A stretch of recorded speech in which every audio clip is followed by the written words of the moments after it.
All right.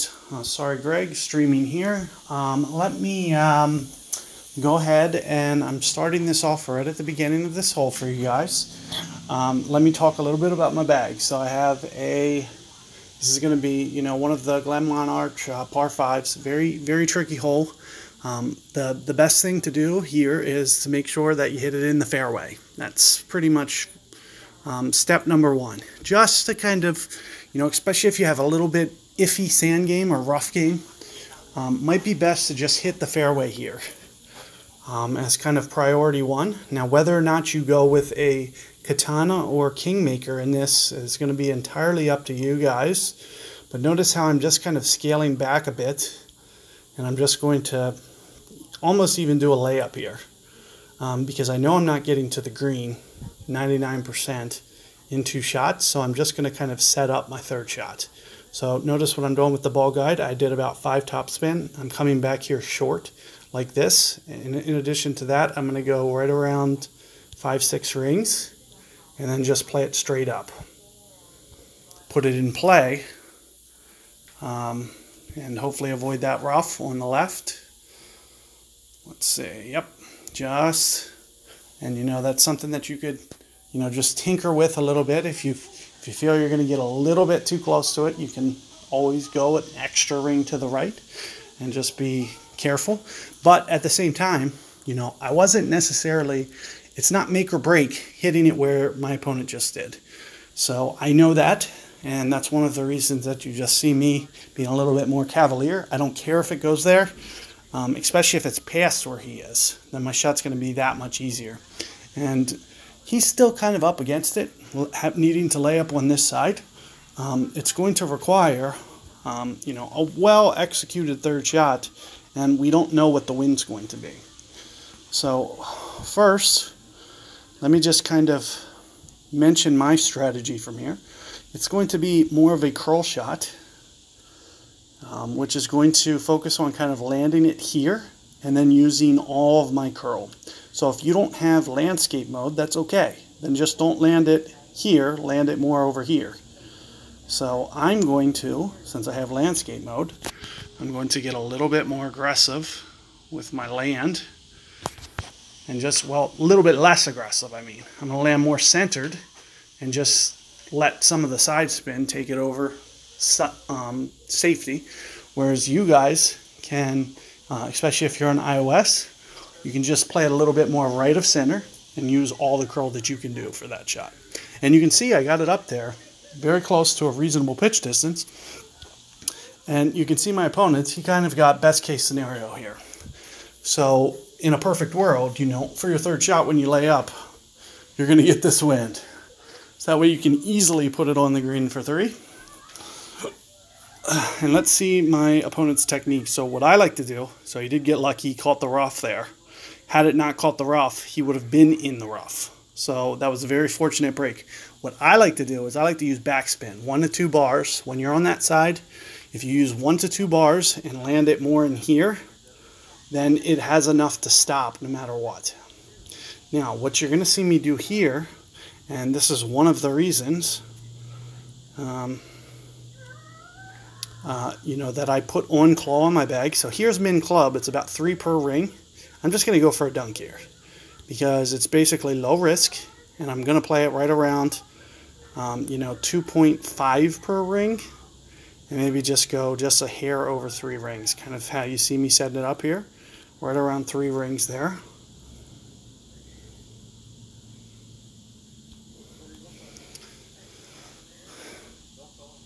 And just coming up short, but like I mentioned, it's going to be very low risk. Even if I miss, you see it slams the pin, we go to shootout. That's all we needed to do was go to shootout.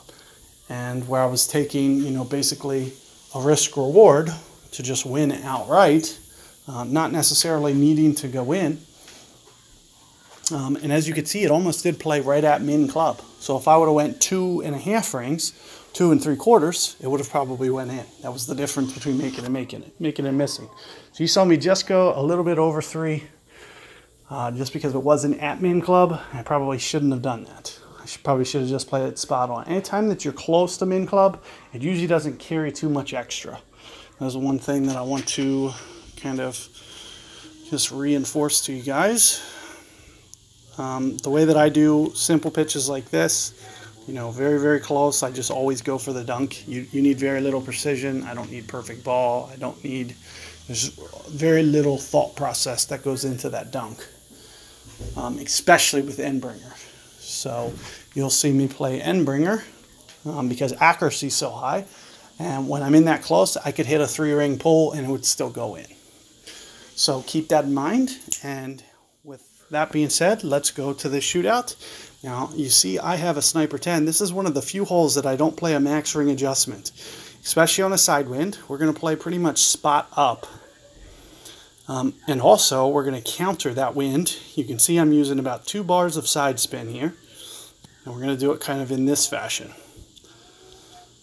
And you just make the guide kind of shoot just to the right of the hole, kind of like that. And, I'm going to use more of my min adjustment. 1.1, 1.2 per ring. I'm only going to go 8 rings here on my adjustment. And I'm just going to add just a hair more curl as well. And let's see what this looks like. It's landing a little bit short, so I don't think it's going to run out. So I did just come up short. It wasn't the land zone that I was hoping for when I was adjusting rings. And that has to do with the angle that you pull back at. You have to be very careful, especially on crosswinds. So crosswinds is kind of the hardest for me to... So I can't really tell if it's downwind or into the wind. So the angle that I'm pulling back at, what I try to do is I just try to stay pretty parallel. But if it's into the wind, then that means that it's not going to carry as far.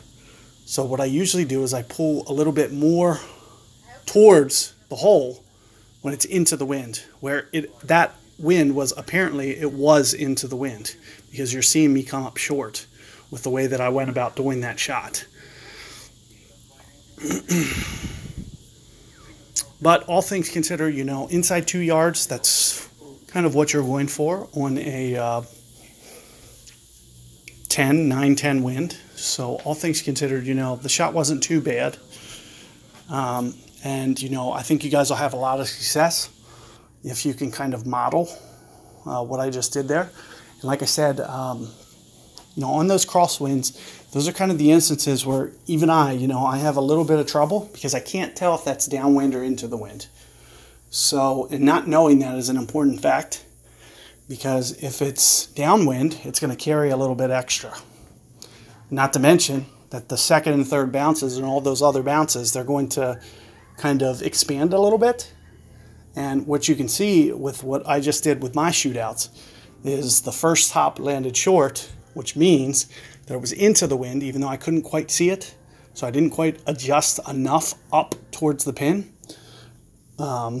And not to mention, my second, third bounces, they're going to condense just slightly on top of that. So you're going to see me come up short. But all things considered, not too tremendously terrible shot.